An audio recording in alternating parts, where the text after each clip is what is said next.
1965 was a particularly violent year for the Houston Police Department. The city's law enforcement registered over 200 murders that year, officially, that is.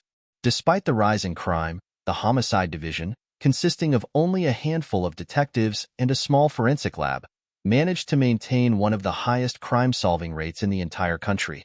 However, a horrific double homicide, later dubbed the Icebox Murders, became one of the 75 few unsolved cases that piled up in the city over the span of 3 decades.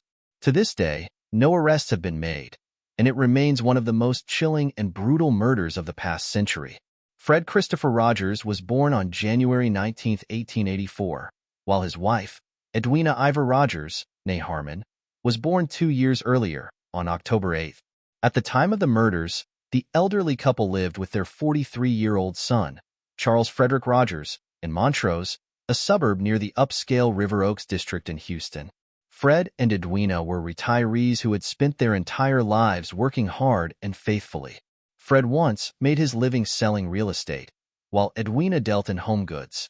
Their son, Charles Frederick Rogers, was born on December 30, 1921. At first glance, Charles might have seemed like an ordinary guy, but he was anything but. Standing at around 5 feet 6 inches, 170 centimeters, and weighing about 165 pounds, 75 kilograms, he was a handsome and fit young man. After high school, Charles successfully enrolled at Texas A&M University, one of the largest universities in the U.S. and the most prestigious in Texas. However, for some unknown reason, he soon dropped out and transferred to the University of Houston, less prestigious, but still a solid educational choice. After several years, Charles graduated with a bachelor's degree in nuclear physics.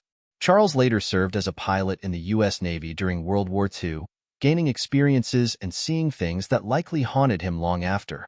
He even worked for naval intelligence, which speaks volumes about his courage and military accomplishments. After the war ended, Charles returned to civilian life and began working as a seismologist at Shell Oil, a globally renowned corporation, in 1948. His job involved tracking underground tremors, earthquakes, and other related phenomena. Friends and colleagues described him as highly intelligent and talented, possessing a knack for locating oil, gas, and even gold deposits for the companies he worked with. Charles spoke 7 languages fluently, further proving his exceptional intellect. He also had a unique hobby, amateur radio communication. Despite his promising career, Charles was clearly unstable. In 1957, after 9 years of service, he suddenly quit his job at Shell Oil without offering any explanation. From then on, until his disappearance in 1965, not much is known about what he did or where he spent his days. What we do know about the family isn't particularly pleasant.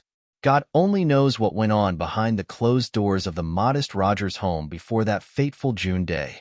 According to some distant relatives and neighbors, the Rogers family led a reclusive and isolated life. The relationship between Charles and his parents was reportedly very strained. For example, despite living in the same house, Charles hardly ever spoke to his parents.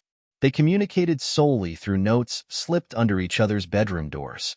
He would leave home at the crack of dawn, before his parents woke up, and return late at night, long after they'd gone to bed. No one knew where he went or what he did during those long hours. Some neighbors didn't even know the Rogers family had a son. Charles's cousin remembered that he never used the family kitchen, instead cooking his meals on a small electric stove in his room on the 2nd floor.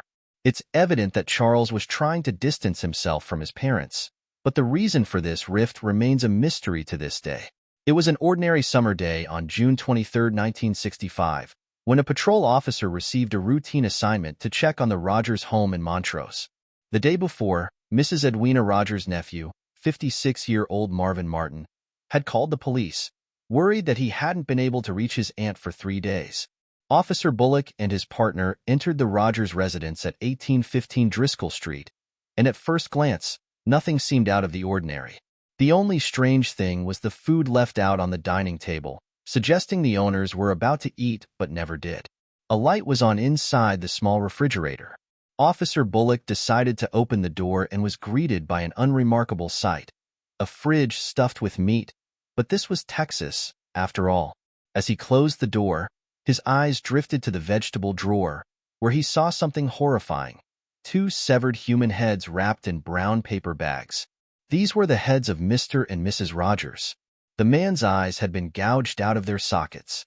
The woman's head was crushed, her face disfigured into a hideous grimace.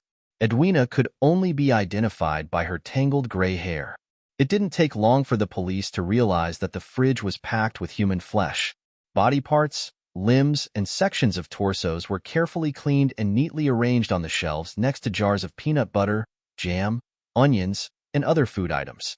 Some organs, including genitalia, were later found shredded and flushed down the toilet. Other parts were never found. A trail of blood led upstairs to the room of 43-year-old Charles Frederick Rogers, suggesting he was their prime suspect. The detectives concluded that the killer had dismembered the elderly couple's bodies in the upstairs bathroom and that the perpetrator had a solid understanding of human anatomy. The house wasn't soaked in blood. Someone had clearly cleaned up the crime scene. They found the likely murder weapon, a narrow saw with dried blood stains. A knife and scissors were also discovered, which were probably used to cut the flesh. All traces led to the son's room, but Charles himself had vanished without a trace. The autopsies of Edwina and Fred Rogers revealed that they had been dead for 3 days, specifically since June 20th, Father's Day. The pathologist noted that Fred had died from repeated blows to the head with a carpenter's hammer.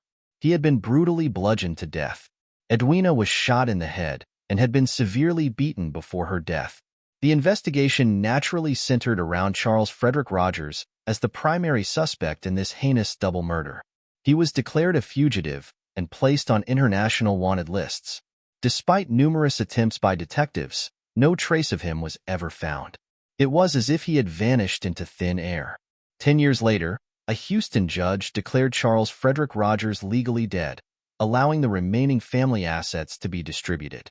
However, no buyers were interested in the house, and it remained vacant until 1972, when it was finally demolished.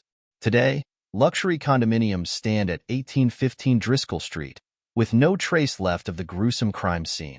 Looking back at this case objectively, it's clear there's more to the story than what has been found in public records. It's certain that behind the closed doors of the Rogers house, something sinister occurred that holds the key to unraveling one of the most baffling crimes of the past. Incidentally, this case remains open to this day, and numerous theories have been proposed. One theory suggests that Charles's parents were spying on their son and found evidence in his diary indicating that he was, in fact, a CIA secret agent. To cover up his tracks and maintain secrecy, Charles killed his elderly parents. However, documentarians John R. Craig and Philip A. Rogers, no relation to the Rogers family, believed otherwise. In 1992, they published a book titled The Man on the Grassy Knoll. According to their research, Charles Rogers worked for the CIA and was one of the shooters involved in President Kennedy's assassination. When his parents found out, he had to eliminate them as witnesses. After cleaning up the evidence, Rogers fled to Guatemala and was later reported to have disappeared somewhere in Mexico. A chilling conspiracy theory indeed. In 2003, researchers Hugh Gardner and his wife Martha released a detailed book they had worked on for nearly 6 years titled The Icebox Murders. In it, they argued that Charles exacted a gruesome revenge on his parents for years of emotional, and possibly physical, abuse at the hands of Fred and Edwina. They believed the murders were a premeditated act of vengeance that had been brewing for years. The case remains one of Houston's most disturbing and unresolved murder mysteries.